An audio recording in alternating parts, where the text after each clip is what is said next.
네, 뉴스를 콕 집어서 분석하는 완전 정보. 오늘도 시작해 보겠습니다. 뉴스를 뒤집어서부터 보고 다르게도 보고 뉴스 속에 숨어 있는 뉴스도 살펴보는 시간이죠. 첫 뉴스 한번 보실까요? 자, 여기 사진 한번 보세요. 점점점점 뭡니까? 시진핑 주석이 악수하면서요. 이해찬 전 총리를 노려보네요. 그런데 이해찬 특사의 눈은 아래로 깔고 있습니다. 이해찬 특사가요, 사드 문제 해결하기 위해서 중국을 다녀왔는데요. 해결은 되었을까요? 왠지 이 시선이 참 재밌게 느껴집니다. 변호사님, 네. 포맷이 바뀌었죠? 그러게요. 지금 와서 알았어요. 네. 근데 이 사진 보니까 어떠십니까? 그 시진핑의 생각과 네. 우리의 생각의 불일치?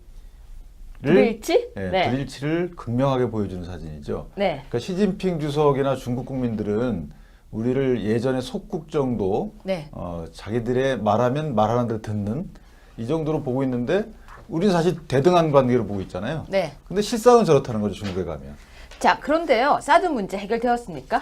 사드 문제 더 꼬이고 있죠. 네. 그러니까 애당초 이렇게 될 줄 알았어요. 왜냐하면 사드라는 게 중국 입장에서는 자기네 국익이잖아요. 어쨌든 이건 중국과 미국의 관계로 보는 거고 우리는 우리 안보로 인식을 해가지고 끝까지 일치 단계에서 갔어야 되는데 그때 나뉘었잖아요. 나뉘었는데 중국 쪽에 우호적인 얘기를 했던 분들이 집권을 하고 나니까 저렇게 당당하게 얘기를 하는 거죠. 자, 그런데 중국에서요, 우리와 잘 지내야 한국도 잘 산다고 하면서 사드 완전 철회에 대한 이야기를 하고 몰아붙였는데요.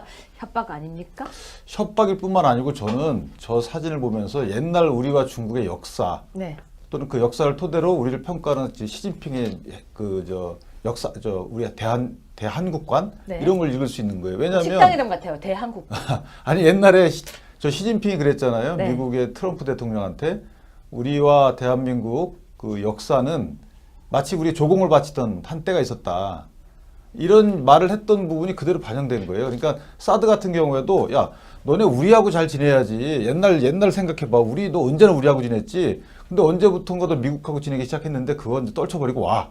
뭐 이런 개념이거든요. 오면 뭐 줍니까? 안 주죠. 똑같은 이게 나라라는 게요. 그 나라의 이익을 위해서 우리하고 외교를 하는 것이지 우리의 이익을 위해서 그 나라가 외교해주지 않아요. 그건. 두 번째 뉴스 네. 보겠습니다. 자, 어제 비 조금 왔죠? 전 못 맞았어요. 뭐 하셨어요, 그 저 시간에? 강릉에 재판 갔다 왔어요. 아, 그래요? 어제 비가 조금 왔는데요. 지금 보시면은 봄 가뭄에 보수문 열면 속타는 농심이라고 되어 있습니다. 자, 지금요, 문재인 정부에서 이 가뭄에 비가 오지도 않고 있는데 4대 강보를 열겠다고 선언했다고 합니다. 자, 어떻습니까? 지금 이제 이거 어떻게 해야 됩니까? 저게 지금 저거를 여는 게 제가 뭐 여러 가지 서치는 안 해봤지만 아마 네. 이제 그 녹조 때문에 환경 문제 때문에 열어서 이제 물을 유속을 높이자 뭐 이런 취지 같으신데 네.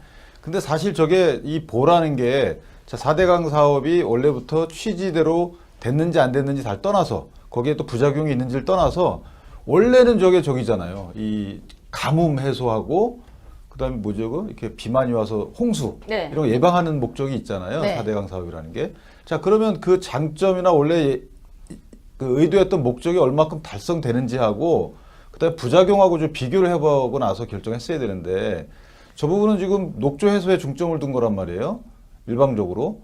그리고 녹조가 드는 원인이나 또 녹조를 해결할 수 있는 다른 방법이 있는지를 살펴보고 나서 했어야 되는데 다시 말하면 조사해보고 했어야죠. 학자들 다 조사해보고 했어야 되는데 무작정 환경단체나 국민의 여론이나 본인 생각이 야 이거 녹조의 원인은 4대강 보야. 이러니까 보수 개방해라.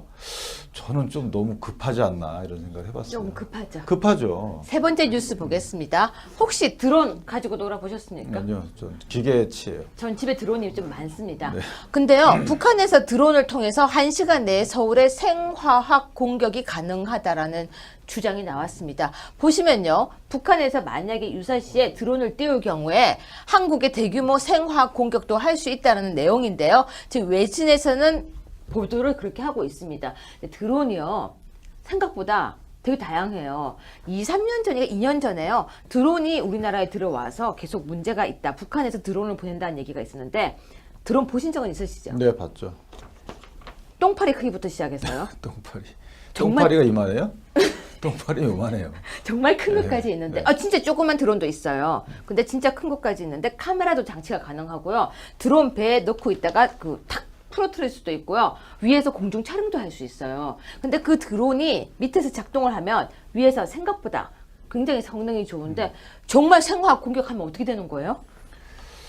어떻게 되는지 아시잖아요. 저 생각 공개라는 게 어떻게 되는 건데요? 특히 네. 우리나라 같이 인구 밀도가 높은 지역은 네. 상당히 취약하죠. 그런데 그리고 저 드론이라는 게 사실 좀 위험한 부분이 저 옆에 있는 중국하고도 연결되는 게요. 중국이 지금 드론 산업이 상당히 세계 1위잖아요. 네. 드론 산업이 세계 1위인데 그게 언젠가 또 어느 순간에 군사 전략으로 사용될 수 있어요. 네. 군사 전략으로. 그리고 중국과 북한은 현재 우호 관계이기 때문에 여러 가지 측면에서 좀 생각을 많이 하게 하는 그런 기사죠. 과거에 북한에서요 드론을 청와대 쪽으로도 하고 이런 적이 있었는데 그렇게 그러니까 드론을 띄우는 게 혹시라도 생화학 공격을 위해서 준비 예행 연습을 했다라고 하면 우리 진짜 안보가 지금 걱정되는 시점이네요. 지금 시점뿐만 아니고 지속적으로 줄기차게 해왔죠, 쟤들은. 네. 그러니까 그때마다 그 해당 산업적 기술을 저게 반영한 것일 뿐이지 네. 계속 저 사람들은 계속 남한을 위협하는 그런 행위들을 계속 해왔어요. 근데 우리가 갈짓잘 걸었던 것이죠. 뭐 퍼주니 많이 쪼이니 퍼주니 많이 이렇게 계속 갈짓잘 우리가 걸었던 거예요. 저 사람들은 지속적이어서 한 번도 변한 적이 없어요. 시종일관 똑같은 똑같은 모습을. 거예요. 예. 그럼에도 불구하고 우리가 정부 바뀔 때마다 우리가 왔다 갔다 했던 거죠. 그거 북한이 보면 뭐라 그러겠어요. 잘들 한다. 근데 이번에는 미사일을 쏘면서 또 신호를 보내고 있죠. 지금 미사일 부분도 미사일 부분 조금 이따가 더 해야 돼요. 그럴까요? 예. 네, 조금만 멈춰주세요. 자, 방금 우리가 잠깐 미사일에 대한 얘기를 했었는데요. 지금 이 두 가지 기사를 세트로 한번 보겠습니다. 이 두 가지 세트 기사를 보시면요. 유엔 안보리에서 북한의 탄도미사일 2형 발사에 긴급 회의를 열고 추가 제재 방안을 논의했다라고 하고 있습니다. 유엔 안보리에서요. 대북 제재를 논의하고 미사일에 대해서 이렇게 회의를 하고 강력하게 제재하자라고 다 모여서 회의를 했는데요. 우리나라 대통령은 어디 갔을까요? 글쎄요. 휴가 가 있었어요. 그때요? 예. 예. 하루 휴가 내셨더라고요. 근데 저는 대통령으로서 이렇게 유엔 안보리가 다 모여서 강력 규탄을 한다라고 하면 휴가라도 와야 되는 거 아닐까라고 생각하는데 어떻게 보십니까? 그래서 뭐 여러 가지 그 통신 시설 이런 게 완비돼 있겠지만 그 어떤 현장에 안 왔다고 해서 문매 맞았던 분도 계시잖아요. 그럼요. 그러니까 당연히 와야죠. 현장에 와서 지휘를 했어야 되고. 예. 근데 그럼에도 불구하고 그거 말고 더 문제가 있습니다. 이 와중에 5.24 조치 해제에 대한 얘기가 나오고요. 그리고 5.24 조치를 해제하고 북한과 이런 협력에 대한 이야기가 나오고 있습니다. 기사 한번 볼까요? 국회 국방위원장 24일 정론관서 기자회견을 했다. 해제한다면 천안함 폭침 피해자 유족 이해 먼저 구해야 대북 정책 등 외교 안보 원칙, 국제 공조 등을 신중히 접근해야 된다라고 되어 있는데요. 5.24 조치 해제에 대해서는 어떻게 생각하십니까? 글쎄 그 해제를 언급했을 때도 우리 문 대통령께서 해제를 언급했을 때도 예전에 네. 어떤 그런 국면이 되면 이런 전제 조건이 있었거든요. 근데 지금 옆에 있는 기사처럼 그런 국면이 아니고 국면은 점점 경색돼 가고 있는데 저는 해제 조치의 말을 꺼낸다는 것은 사실은 성급하죠. 맞지 않는 거고 두 번째는 저 유엔 안보리에 있는 회원국들이 뭐라고 생각하겠어요. 아까 말씀하신 대로 야 우리는 이렇게 열심히 해가지고 대북 제재를 논의하고 있는데 너네들을 위해서 또는 세계를 위해서 너네는 뭐냐 이렇게 얘기하는 거죠. 대북 제재의 핵심이 뭐냐면 군사 제재는 이제 수면으로 올라와 있지 않지만 경제 제재 아니에요, 경제 제재. 근데 5.24 조치 해제의 근본이 경제 교류 아니에요. 민간 교류, 경제 교류. 그럼요. 그러니까 이건 정면으로 안 맞는 거죠.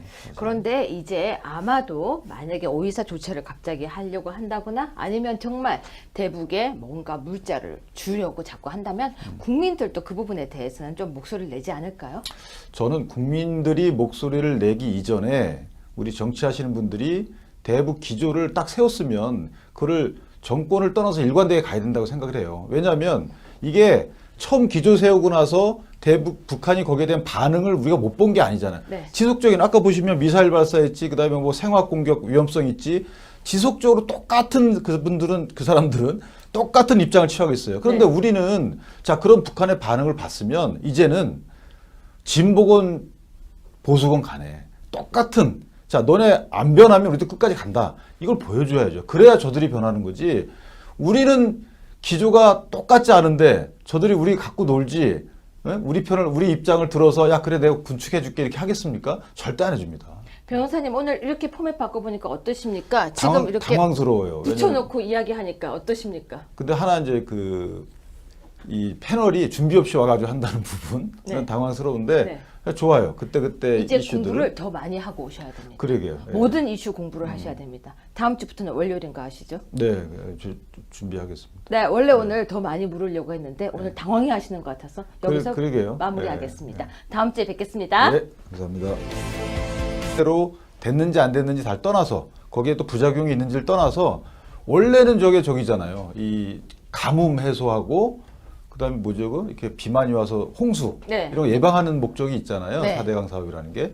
자, 그러면 그 장점이나 원래 그 의도했던 목적이 얼마큼 달성되는지 하고 그다음에 부작용하고 좀 비교를 해보고 나서 결정했어야 되는데 저 부분은 지금 녹조 해소에 중점을 둔 거란 말이에요.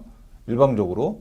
그리고 녹조가 드는 원인이나 녹조를 해결할 수 있는 다른 방법이 있는지를 살펴보고 나서 했어야 되는데 다시 말하면 조사해보고 했어야죠. 학자들 다 조사해보고 했어야 되는데 무작정 환경단체나 국민의 여론이나 본인 생각이 야 이거 녹조의 원인은 4대강 보야. 이러니까 보수 개방해라. 저는 좀 너무 급하지 않나 이런 생각을 해봤어요. 중국에서요. 우리와 잘 지내야 한국도 잘 산다고 하면서 사드 완전 철회에 대한 이야기를 하고 몰아붙였는데요. 협박 아닙니까? 협박일 뿐만 아니고 저는 저 사진을 보면서 옛날 우리와 중국의 역사 네. 또는 그 역사를 토대로 우리를 평가하는 시진핑의 역사 우리 대한국관 네. 이런 걸 읽을 수 있는 거예요. 왜냐하면 식당 이름 같아요. 대한국. 아니 옛날에 저 시진핑이 그랬잖아요. 네. 미국의 트럼프 대통령한테 우리와 대한민국 그 역사는 마치 우리 조공을 바치던 한때가 있었다. 이런 말을 했던 부분이 그대로 반영된 거예요. 그러니까 사드 같은 경우에도 야 너네 우리하고 잘 지내야지. 옛날 생각해봐. 우리 너 언제나 우리하고 지냈지. 근데 언제부턴가 너 미국하고 지내기 시작했는데 그거 이제 떨쳐버리고 와. 뭐 이런 개념이거든요. 어머니 뭐 줍니까? 안 주죠. 똑같은 이게 나라라는 게요. 그 시진핑의 생각과 네. 우리의 생각의 불일치? 불일치? 네. 불일치를 극명하게 보여주는 사진이죠. 네. 그러니까 시진핑 주석이나 중국 국민들은 우리를 예전에 속국 정도 네. 자기들의 말하면 말하는 대로 듣는 이 정도로 보고 있는데 우리는 사실 대등한 관계로 보고 있잖아요. 네. 근데 실상은 저렇다는 거죠. 중국에 가면. 자, 그런데요. 사드 문제 해결되었습니까? 사드 문제 더 꼬이고 있죠. 네. 그러니까 애당초 이렇게 될 줄 알았어요. 왜냐하면 사드라는 게 중국 입장에서는 자기네 국익이잖아요. 어쨌든 이건 중국과 미국의 관계로 보는 거고 우리는 우리 안보로 인식을 해가지고 끝까지 일치 단계에서 갔어야 되는데 그때 나뉘었잖아요. 나뉘었는데 중국 쪽에 우호적인 얘기를 했던 분들이 집권을 하고 나니까 저렇게 당당하게 얘기를 하는 거죠. 자, 그런데 그 나라의 이익을 위해서 우리하고 외교를 하는 것이지 우리의 이익을 위해서 그 나라가 외교해주지 않아요. 그건. 두 번째 뉴스 네. 보겠습니다. 자, 어제 비 조금 왔죠? 전 못 맞았어요. 뭐 하셨어요, 그 저는 시간에? 강릉에 재판 갔다 왔어요. 아, 그래요? 어제 비가 조금 왔는데요. 지금 보시면은 봄 가뭄에 보수문 열면 속타는 농심이라고 되어 있습니다. 자, 지금요, 문재인 정부에서 이 가뭄에 비가 오지도 않고 있는데 4대 강보를 열겠다고 선언했다고 합니다. 자, 어떻습니까? 지금 이제 이거 어떻게 해야 됩니까? 저게 지금 저거를 여는 게 제가 뭐 여러 가지 서치는 안 해봤지만 아마 네. 이제 그 녹조 때문에 환경 문제 때문에 열어서 이제 물을 유속을 높이자 뭐 이런 취지 같으신데 네. 근데 사실 저게 이 보라는 게 4대강 사업이 원래부터 취지된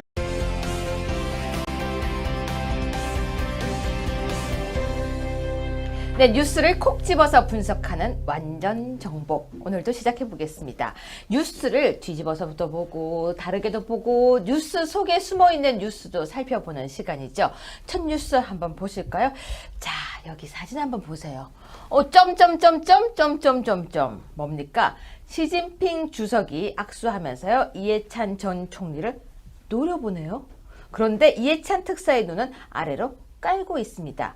이해찬 특사가요. 사드 문제 해결하기 위해서 중국을 다녀왔는데요. 해결은 되었을까요? 왠지 이 시선이 참 재밌게 느껴집니다. 변호사님, 네 포맷이 바뀌었죠? 그러게요 지금 와서 알았어요. 근데 이 사진 보니까 어떠십니까?